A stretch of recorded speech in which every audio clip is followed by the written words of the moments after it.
జై శ్రీరామ్. అమ్మకి స్వామితో వివాహం జరిగినట్టుగా కల వచ్చినప్పటి నుంచి స్వామిని తొందరగా పొందాలి, స్వామిని తొందరగా వివాహం చేసుకోవాలన్న కోరిక ఇంకా బలపడింది. ఒక్కసారి స్వామిని ఊహించుకుంది. ఆయన శంఖము చక్రము చేపట్టి చక్కగా అందమైన రూపంలో అమ్మకి దర్శనమిచ్చాడు కలలోనే. అయితే ఆ స్వామిని చూడగానే అమ్మకి ఆయన చేతిలోని శంఖం బాగా కనిపించింది.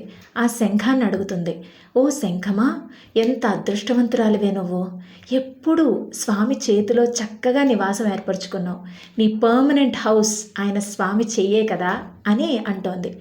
అనగానే ఆ శంఖం ఆన్సర్ ఇస్తోంది, ఓయ్ ఎందుకమ్మా నన్నే అంటున్నావు, ఆ చక్రానికి కూడా సేమే కదా, ఇంచక్క స్వామి చేతిలోనే కదా ఉంది. అవును, నిజంగానే ఇద్దరూ స్వామి చేతిలోనే ఉన్నారు. స్వామి చేతికి ఒక గొప్పతనం ఉంది. ఆయన తడకయ్యన్ అంటే పెద్ద చేయి కలవాడు అని అర్థం. పెద్ద చెయ్యి అంటే అడిగిన వాడికి కాదనకుండా ఇచ్చి ఇచ్చి ఇచ్చి పెద్ద చేయి అయిపోయిందంట స్వామికి. ఆయన వరద రాజు, వరములను ఇవ్వడంలో రాజు. అలా ఇచ్చి ఇచ్చి పెద్ద చెయ్యి అయిపోయింది. అలాంటి గొప్ప చెయ్యిని మీరిద్దరూ చక్కగా ఇల్లుగా మలుచుకున్నారు. కానీ మీరిద్దరిలో ఒక తేడా ఉంది. ఏంటి అంటే, ఒకవేళ స్వామి యుద్ధం చేయాల్సి వస్తే చక్రం క్షణకాలమైనా ఆయన్ని వదిలి శత్రు సంహారం చేయాలి.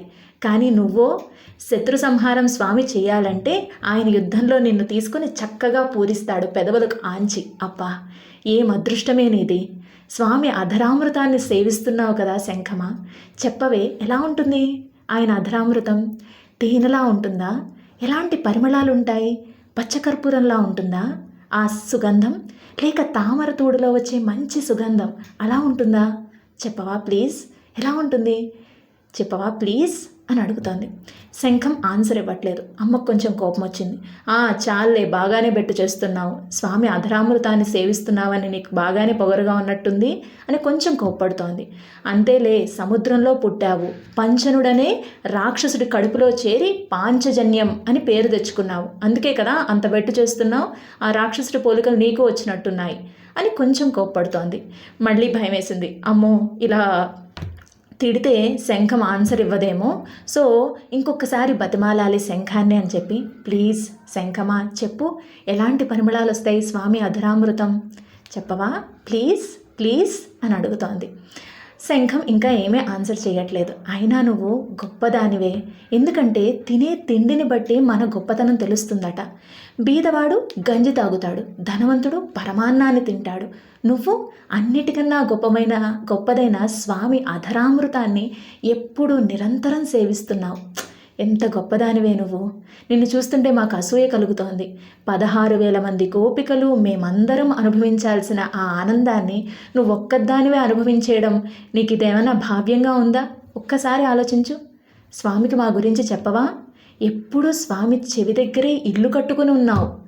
ఏం చెప్తూ ఉంటావు? స్వామితో ఏం గుసగుసలాడుతూ ఉంటావు? నీలాగే నేను కూడా ఆయన చేరాలని, ఆయనతోనే ఎప్పుడూ ఉండాలని కోరుకుంటున్నానే శంఖమా, చెప్పు ఆయనకి. నాలాగే వీళ్ళందరూ కూడా నీ దరి చేరాలని, నీ అధరామృతాన్ని సేవించాలని కోరుకుంటున్నారని ఒక్కసారి చెప్పవా శంఖమా ప్లీజ్. నువ్వు శంఖాలలో రాజువి, ఎందుకంటే నీకు ఫుడ్ బెడ్ ది బెస్ట్ అని ఆ శంఖాన్ని పొగుడుతోంది అమ్మ. అలాంటి శంఖంలాగా మనకి ఆ అదృష్టాన్ని కలగాలని స్వామిని వేడుకుందాం. జై శ్రీరామ్.